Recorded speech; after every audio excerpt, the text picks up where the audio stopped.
Today, we're answering an age-old question. We're going to be comparing the Epiphone ES-335 to my favorite guitar, this Gibson ES-335 from 1970. This IkeGuitar, let's dive in. So I think a lot of us guitar players out there automatically defer to a real bona fide Gibson-made guitar over an Epiphone any day. But are the differences really that major to cause you to buy one over the other?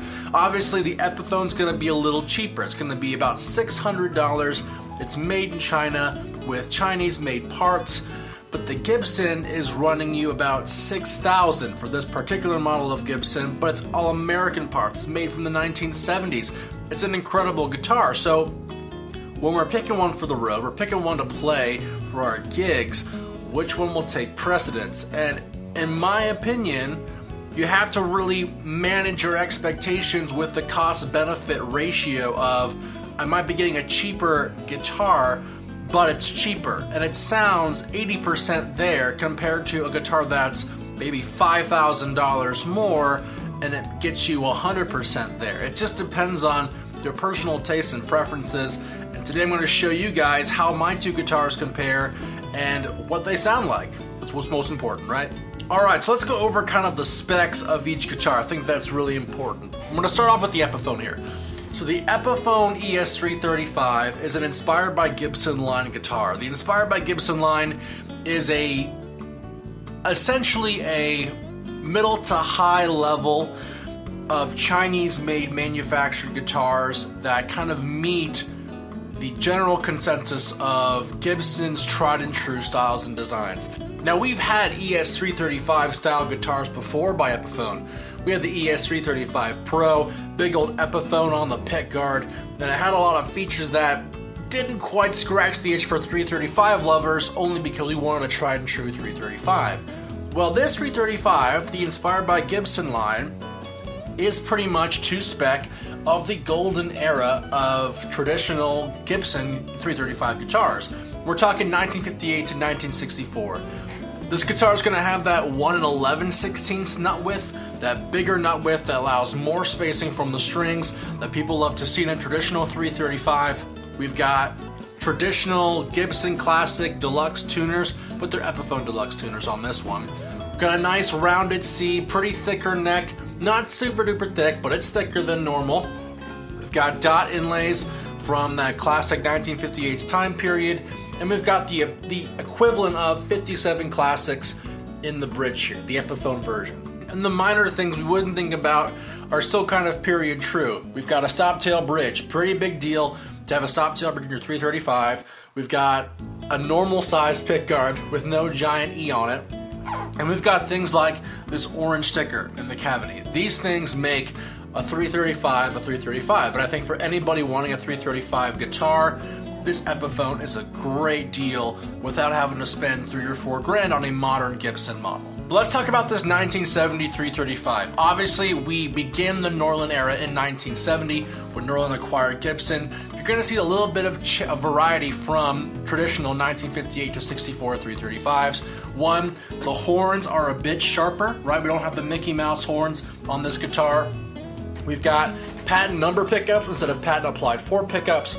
We've got a Norland label, and we've got block inlays instead of the dots, and a more traditional Gibson style headstock with the Gibson crown, and of course those Gibson Deluxe style tuners, right? We've also got a 1 9/16 nut. That was a big change from 1968 on. Gibson moved to 1 9/16 nut widths, a little smaller so the strings aren't spaced out as far. And then of course we have a thinner neck, right? It's going to be more of that 60s style neck, a little faster, a little thinner, but still going to have that great tone. But also we have a trapeze bridge, right? We moved to trapeze bridges after 1968. We still had stop tails in production, but it's not quite the same. So I've got a trapeze style bridge, which is going to be fine for me. I love it. And then of course this wine red finish, this dark red that really came out in 1970. And that beautiful binding. Oh man, what a clean guitar. When we're comparing two different manufacturers on guitars, a couple things I want to keep in mind. I'm talking about sounds, okay, which is obvious, and feel. Those are going to be the two biggest things that I really look for in a guitar. Whether you're picky about the nitrocellulose lacquer or the finish or what pigment the finish is or how exactly the binding looks on a guitar.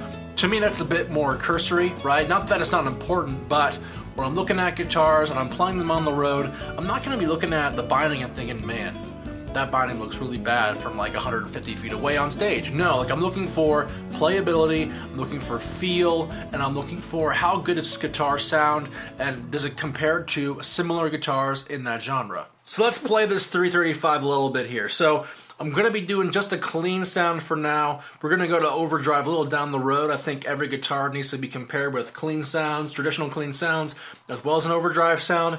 But this is what the guitar sounds like just playing clean, playing through a Princeton-style amplifier, and we're going to be on both pickups here. We're going to be in middle position playing this guitar.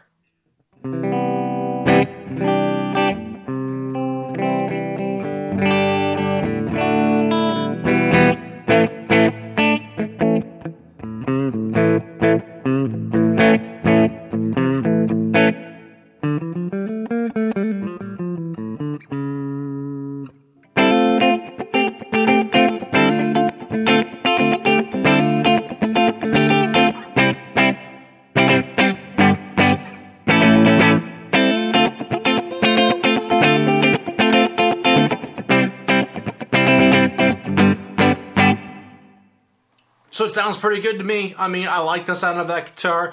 But now we're going to move to a neck position pickup. It's going to be the warmer sound of the guitar's pickups, and we're going to compare them, all right?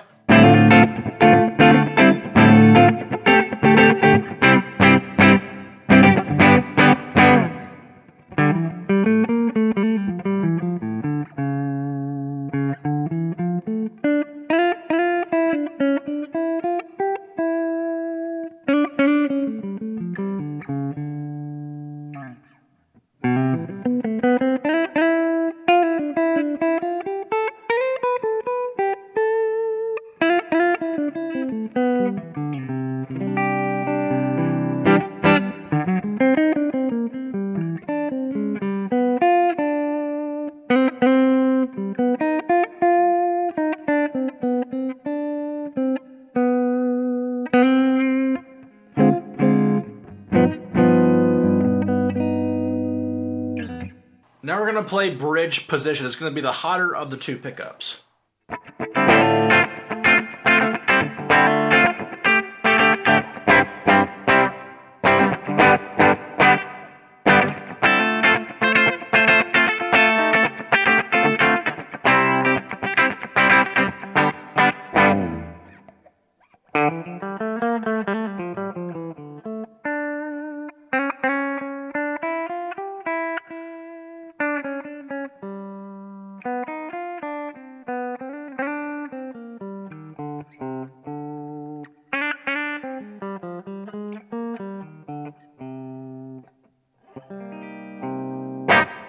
So I think as far as how this guitar plays and sounds, like this guitar plays really, really well. If you like thicker necks, you're going to like this guitar. This guitar feels like it's a Gibson traditional late 50s style 335. Now, the one things that I can be really picky about are the pickups. Like I think the pickups sound fine. Like I think they sound good. I think on stage, you're going to get 80% there with the tones you want for a 335. By the time you get a $2,000 amp and a cool pedal board in there for your road gigs, this guitar is going to perform really well for you.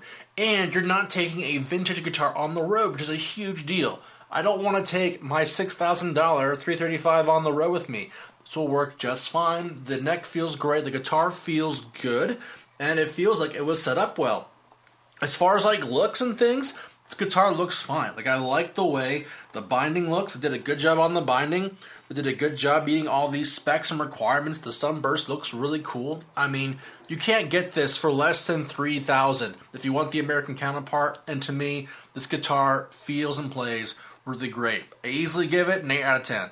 And now we're going to talk about my vintage 335. Biggest changes, you already know, the neck's going to be a little thinner.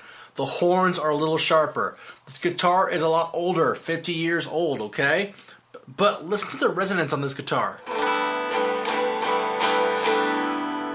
Like, that's a resonant piece of wood right there. Like, I know you probably can't hear it through my microphone, but this guitar sounds great just playing it without any amplification. But let's start off with middle position, play the same kind of songs and licks, and we'll get this thing playing for us.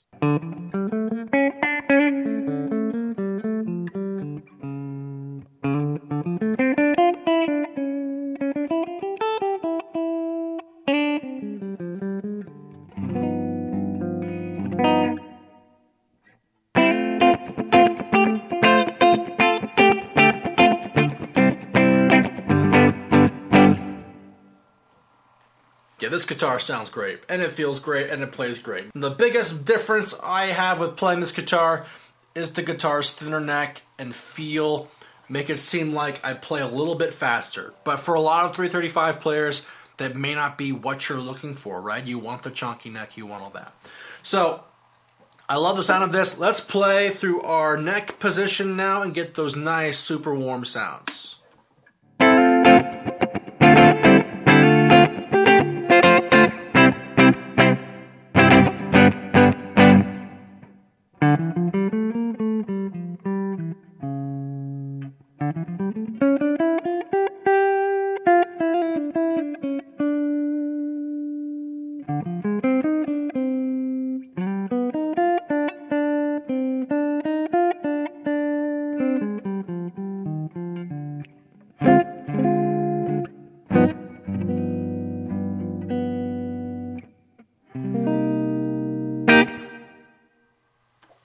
Sounds good. Let's go to our bridge position pickup.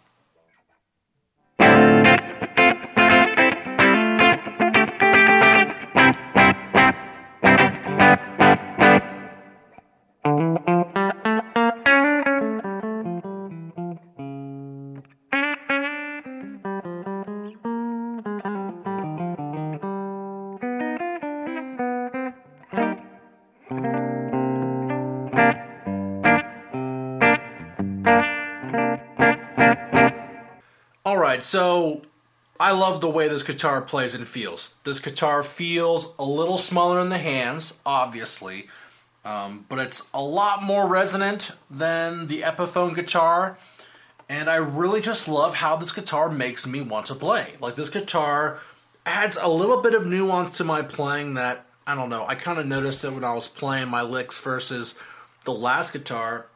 I mean, this guitar has almost like no frets on it, which might be the reason why, but this guitar just feels just so...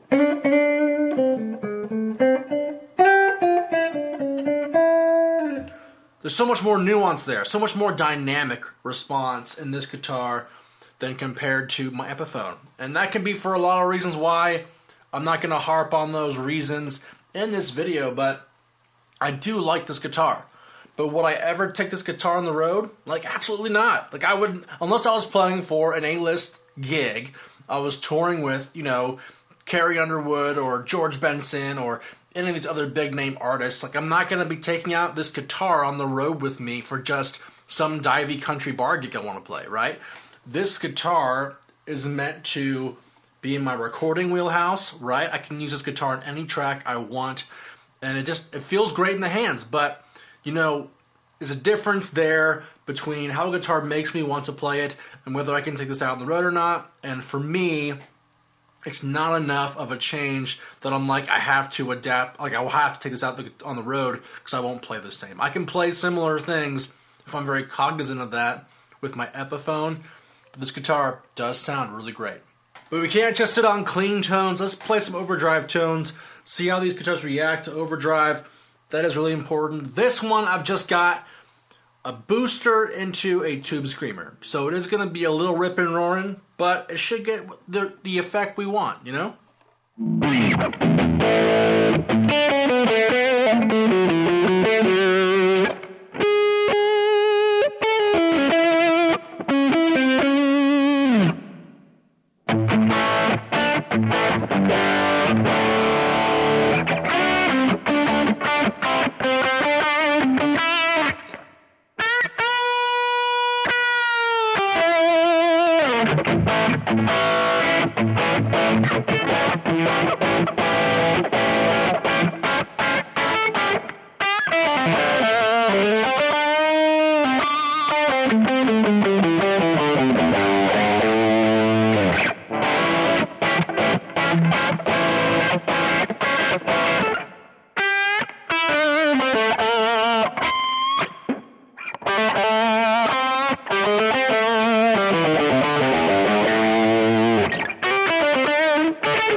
That sounds pretty good to me. Now I could tweak that if I were going into a different patch. I could definitely tweak the overdrive sounds a little more to get to my liking, but for the sake of my examples, it sounds pretty good to me. Here's my neck position going real fuzzy-ish.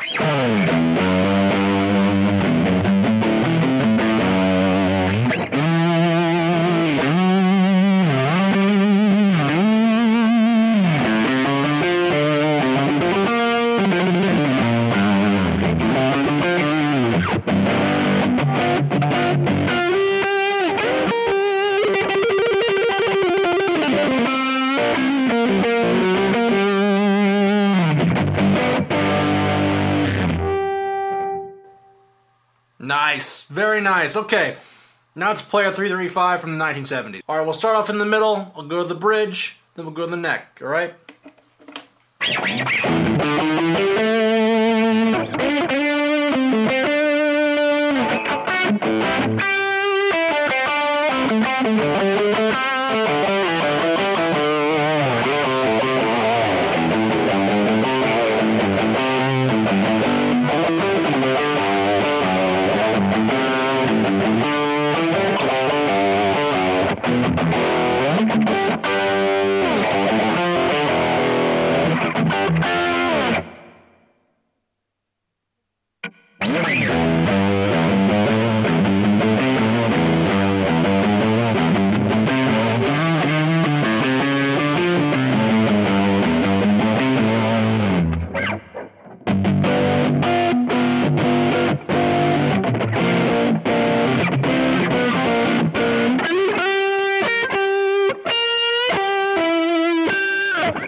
Alright guys, final consensus. I like both for a myriad of reasons. The Epiphone plays great and it's cheap, okay? And it sounds pretty good. Like, I like the sound of that guitar. It's awesome. I would totally take that out on the road with me. But you know what, guys? Like, I love my Gibson too. Like, that Gibson is vintage, it's classic, it looks incredible, and it plays like butter. The dynamics on the Gibson and the Epiphone were remarkably different. But at the same time, we've got over 50 years of aging, of wear, of playing between these two guitars, right? And so who knows what that Epiphone will sound like 50 years from now. But overall, it's not about me. I know what I would use on the road versus at home, but I want to know what you guys would use.